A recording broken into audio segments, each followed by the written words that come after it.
Hi everyone, this is Jim. Welcome to this Blitz chess postmortem video. This is a postmortem of my Blitz chess game number 33, where I kicked off with d4 and we went into the Nimzo-Indian defense. So let's take a look at that one. So I'm going to keep Houdini on during this game. There's no real great tactical quiz opportunities in this one, so we'll just watch this as it points out my mistakes.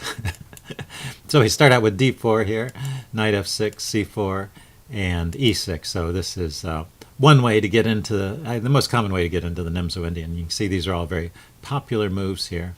Knight f3 is a way of avoiding the Nimzo-Indian if you don't want to play it, but I don't mind it. Knight c3 and bishop b4. And this setup here is the Nimzo-Indian, and with the characteristic pin on the knight. And the way I play it is e3. Queen c2 is the most popular line these days at the top level. That's called the classical line, but e3 is still quite good. It's not like it's been refuted. So we continue along playing the most common moves here for a while, so you get to see how it normally develops up until this point. Yeah, castling. And here Black has a choice of moves. The top three are taking the c-pawn, developing his knight to c6, which my opponent did, or taking the d-pawn. So I guess you can either relieve the tension in the center or you can add to it by throwing a knight on the fire. And my impression is that just taking the pawns probably helps white a little bit. So I think this is a good move, this knight c6 idea. And then I don't play the main move here. The main move is a3, after which if you play a3, then bishop takes knight, pawn takes bishop, you would get the typical Nimzo-Indian pawn structure. And that's just another way of playing. I play d takes c5 in this case, and we're out of the opening book. So let's go ahead and, well, actually, we have one more move here. B takes c5, and then I play this move queen c2, which is a bad move. I have to follow up with a3. So let's go back to the notation, and let's back up a few steps, and you can check out the computer evaluation. You'll see that a3 is the top choice for the computer here, but this move d takes c5 is not bad either.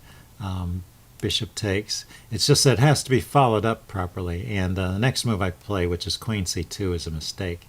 And the problem is the square b4. The knight comes to b4, it attacks these two squares. So when I play the queen to c2, he's forking the queen and the bishop. And I don't really want to give up this bishop. This is a good bishop in this position. It's the one that has the open lines. This bishop is the bad bishop because it's blocked in by the e3 pawn. So definitely I need to play a3 before playing queen c2, and I didn't. So anyway, my opponent was very alert during this game, and he spotted all these opportunities. So he plays knight b4, harassing my queen, and then he takes my bishop, which is all the right thing to do. And you see my opening advantage has vanished, and in fact Black is now slightly better. So the game continues for a few moves, and now I play a3 a couple moves too late. I was thinking of harassing his bishop, but once again I overlooked what my opponent was threatening, and my opponent is threatening this move bishop a6, which attacks this pawn and is also skewering the queen and the rook, and I really should have done something about that. The computer recommends c takes d5, just getting rid of that, and now the bishop can't go to that square. But when I play a3, bishop a6, very good move. And my best reply was would have been knight b5, which I thought about during the game. You can hear me talking about that.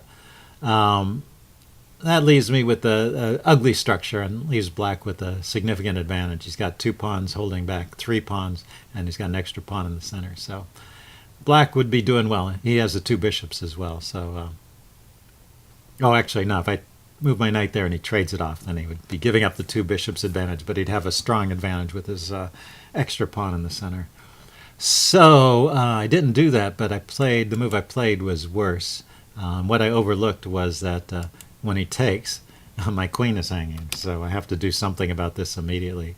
And if I move my queen away, I'm just going to lose another pawn. So I traded queens, and played this move before, so you see that the combination of those two mistakes has given black a winning advantage, and my opponent plays very, very precisely here and converts. So and the rest of the game is kind of uneventful. I'm trying to create some counterplay and win back some pawns, but when he doubles up on this file, this is really a strong threat.